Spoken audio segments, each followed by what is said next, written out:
क्या आपके किडनी में स्टोन होने का पता चला है और इस वजह से आप काफी दुखी और चिंता में हैं? तो चिंता बिल्कुल न करें, क्योंकि मैं ऐसी एक वीडियो सीरीज बना रहा हूं जिसमें आपके किडनी से रिलेटेड जो भी प्रश्न, शंका, समाधान है उसके जवाब में देने वाला हूं। जैसे किडनी स्टोन होते क्यों है, उसके प्रकार कौन कौन से हैं और उसे हम कैसे पहचाने, कैसे उसका डायग्नोसिस करें कि पता करें कि हमें किडनी स्टोन हुआ है, और उसके बाद में जो महत्वपूर्ण है वो है कि आखिर में क्या करें किडनी स्टोन होने में, उसके लिए बेस्ट ट्रीटमेंट क्या है। तो इन सभी सवालों के आसान हिंदी में जवाब देने के लिए मैं वीडियो सीरीज पूरा बनाने वाला हूं। तो इसमें से कुछ वीडियो बन चुके हैं जिसकी लिंक मैंने इस वीडियो के डिस्क्रिप्शन में दी है, तो उसे क्लिक करके आप वो सारे वीडियो देख लीजिए। और आगे भी मैं कुछ इस विषय में वीडियो बनाने वाला हूं, तो उन वीडियो के बारे में सबसे पहले जानने के लिए जो नीचे के सब्सक्राइब का लाल बटन है उसे अवश्य क्लिक करें और साथ में बेल आइकन को भी दबाएं, ताकि उन सभी वीडियो के बारे में आपको सबसे पहले पता चले। किडनी स्टोन्स के पेशेंट द्वारा मुझसे एक सवाल हमेशा पूछा जाता है और वो यह है कि सर आखिर में ये स्टोन होते क्यों है, तो उसका जवाब मैं आज इस वीडियो में देने वाला हूँ।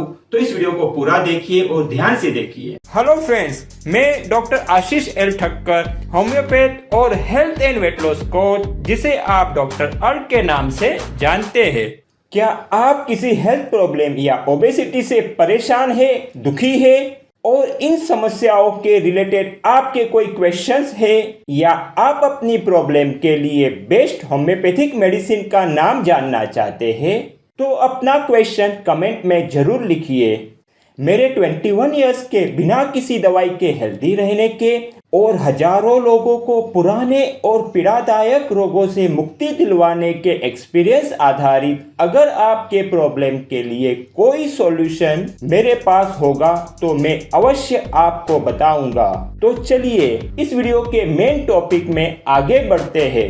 तो चलिए दोस्तों, जानते हैं कि आखिर में यह स्टोन होता क्यों है। हमारी यूरिन में कुछ मिनरल्स होते हैं, सॉल्ट्स होते हैं, जैसे कि calcium, oxalate, uric acid, phosphate, cysteine और जेंथाइन। और इसके पार्टिकल नॉर्मल अवस्था में लिमिटेड क्वांटिटी में होते हैं और वो यूरिन के अंदर डिसॉल्व होते हैं। लेकिन कुछ कारणों से जब ये पार्टिकल एक दूसरे के पास में आते हैं और मिल जाते हैं तो एक स्टोन फॉर्मेशन होता है। जी हाँ दोस्तों, ये स्टोन है वो स्टोन के जैसा ही रियल में होता है, और स्टोन का फॉर्मेशन इन्हीं मिनरल्स के पार्टिकल्स का आपस में मिल जाने से होता है। इसकी एक वजह यह है कि हमारे यूरिन में जो वाटर कंटेंट है उसका वो कम हो जाता है, इस वजह से भी ये पार्टिकल नजदीक आ जाते हैं। और दूसरी इसकी यह वजह है कि ये जो पार्टिकल है वो हमारे यूरिन में अधिक क्वांटिटी में जमा हो जाते हैं। और इसकी यह वजह हो सकती है कि या तो इस पार्टिकल को हम ज्यादा ही बॉडी में ले रहे हैं, ज्यादा ही खा रहे हैं, या तो हमारी डाइजेस्टिव सिस्टम द्वारा इस पार्टिकल का ठीक से यूज नहीं किया जा रहा है, क्योंकि इसको यूज करने के लिए जो असिस्टेंट पार्टिकल लगते हैं,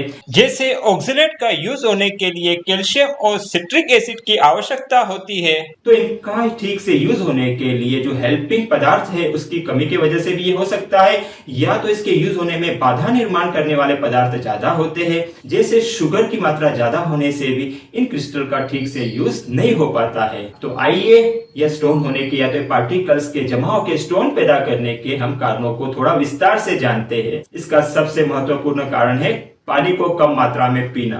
मनुष्य अपने काम में इतना व्यस्त है कि वो प्यास लगने पे पानी पीने के लिए भी समय नहीं निकालता है, उसको पोस्टपोन करते रहता है, और इस वजह से भी शरीर में पानी की कमी होती है, जिस वजह से स्टोन फॉर्मेशन में मदद मिलती है। दूसरी इसकी महत्वपूर्ण वजह है कि आजकल आर्टिफिशियल कैल्शियम सप्लीमेंट का लेने की मात्रा बढ़ गई है, तो आर्टिफिशियल कैल्शियम भी शरीर द्वारा ठीक से यूज नहीं हो पाता है और यह एक्स्ट्रा कैल्शियम किडनी में भेज दिया जाता है, जिस वजह से भी ये कैल्शियम के स्टोन फॉर्मेशन का जो चांस है वो बढ़ जाते हैं। और इसकी वजह ये भी हो सकती है कि हम सॉल्टी या तो सोडियम रिच पदार्थ ज्यादा खाते हैं, जैसे चिप्स, पापड़ आदि, क्योंकि जब सोडियम की मात्रा बढ़ती है तो वो हमारे यूरिन में कैल्शियम की मात्रा को भी बढ़ाने में मदद करता है। इसलिए किडनी स्टोन होने पे हमें सॉल्टी और सोडियम रिच पदार्थ को कम खाना चाहिए। मिल्क या मिल्क प्रोडक्ट को अधिक मात्रा में लेने से भी किडनी स्टोन का खतरा बढ़ जाता है। पेन किलर या एलोपैथी में अन्य दूसरी भी दवाई है जिसका इस्तेमाल करने से किडनी स्टोन होने का खतरा इंक्रीज हो जाता है। जैसे मैंने पहले ही बताया है कि शुगर या शुगरी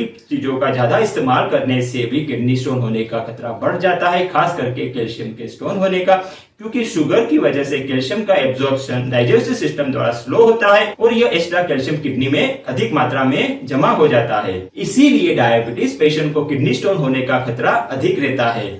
नॉन वेजिटेरियन या एनिमल प्रोडक्ट्स का भी अधिक इस्तेमाल करने से यूरिक एसिड का लेवल बढ़ जाता है हमारे यूरिन में, जिससे किडनी स्टोन होने का खतरा भी इंक्रीज हो जाता है। और अन्य किसी भी कारण से अगर हमारी डाइजेस्टिव सिस्टम डिस्टर्ब है, ठीक से काम नहीं कर रही है, वीक हो गई है, उस वजह से भी ये जो क्रिस्टल्स है उसका डाइजेशन ठीक से नहीं होगा, यूज ठीक से नहीं होगा और ये किडनी में अधिक मात्रा में भेजे जाएंगे, जमा होएंगे, जिससे किडनी स्टोन होने का खतरा बढ़ जाता है।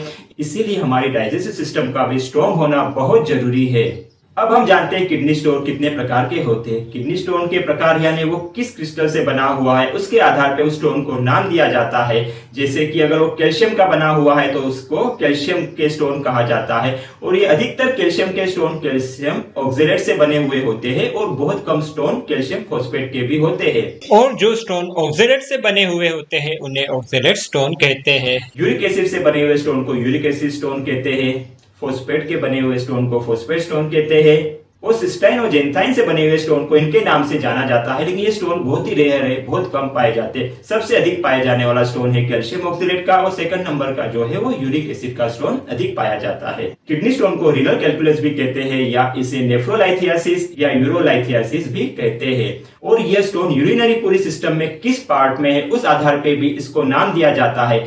जैसे ये पूरी यूरिनरी सिस्टम के 4 पार्ट है, इन चारों पार्ट्स में से किधर भी यह स्टोन हमें मिल सकता है। जैसे कि सबसे पहले किडनी में यह स्टोन हो सकता है, दूसरा किडनी से लेके एक पतली नली ट्यूब जैसी होती है जिसे यूरेटर कहते हैं, उसके अंदर भी ये स्टोन होता है। और जब ये स्टोन किडनी में होता है तो उसे रीनल कैल्कुलस कहते हैं। जब ये स्टोन यूरेटर में पाया जाता है तो इसको यूरेटेरिक स्टोन कैल्कुलस कहते हैं। और इसके नीचे एक पेशाब की थैली होती है जिसे यूरिनरी ब्लैडर कहते हैं, इसके अंदर भी स्टोन पाया जा सकता है। और जब स्टोन यहाँ पर होता है तो इसे ब्लैडर स्टोन कहते हैं। और उसके आगे फिर जो एंड में पेशाब निकलने की जगह है जिसे यूरेथ्रा कहते हैं, वहां पर भी ये स्टोन मिल सकता है।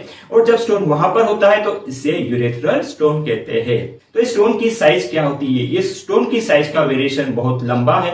कुछ लोगों में यह 1, 2, 3, 4, 5 mm तक यानी बहुत ही छोटे स्टोन होते हैं और किसी में यह स्टोन मीडियम साइज के यानी 10, 12, 15 mm तक होते हैं और कोई लोगों में यह स्टोन 4, 5, 6 सेंटीमीटर, जी हाँ सेंटीमीटर तक होते हैं। और सबसे हाईएस्ट अब तक जो स्टोन पाया गया है उसकी साइज है 17 सेंटीमीटर, जी हाँ। लेकिन ये साइज सुन के चिंता करने की बात नहीं है, क्योंकि ये बहुत ही रेयर केस है, बहुत ही कम पाए जाने वाले केस है। अधिकतर केस तो मीडियम साइज के या छोटे ही होते हैं। और ये स्टोन कितने होते हैं? ये स्टोन सिंगल भी हो सकता है, एक भी हो सकता है। सिंगल साइड की किडनी में 4, 5, 6 स्टोन भी हो सकते हैं या दोनों साइड की किडनी में भी 2, 4, 5 स्टोन हो सकते हैं। और आज तक का हमारे इंडिया में जो सबसे हाईएस्ट स्टोन का रिकॉर्ड है जो एक इंसान की सिंगल किडनी में पाए गए हैं वो संख्या है 1,72,155। जी हाँ। और यह पेशेंट हमारे महाराष्ट्र के धुले में ही पाया गया है जो इंडिया में है। और पेशेंट का नाम है धनराज वाड़ीले, जिसका 2019 में हमारे महाराष्ट्र के डॉक्टर ने ऑपरेशन किया है और उनका नाम भी गिनीज बुक में आया है। लेकिन चिंता की बात नहीं है, इतने बड़े स्टोन और इतने सारे स्टोन अधिकतर नहीं पाए जाते हैं। ये बहुत ही रेयर घटना है। अधिकतर तो हमें 2, 3, 4 स्टोन तक ही होते हैं और लगभग अधिकतर स्टोन छोटे ही होते हैं। अगर ठीक समय में इसकी ट्रीटमेंट की जाए तो ये आगे बढ़ते नहीं है और इसे हम यहीं पर रोक सकते हैं और इससे मुक्ति पा सकते हैं।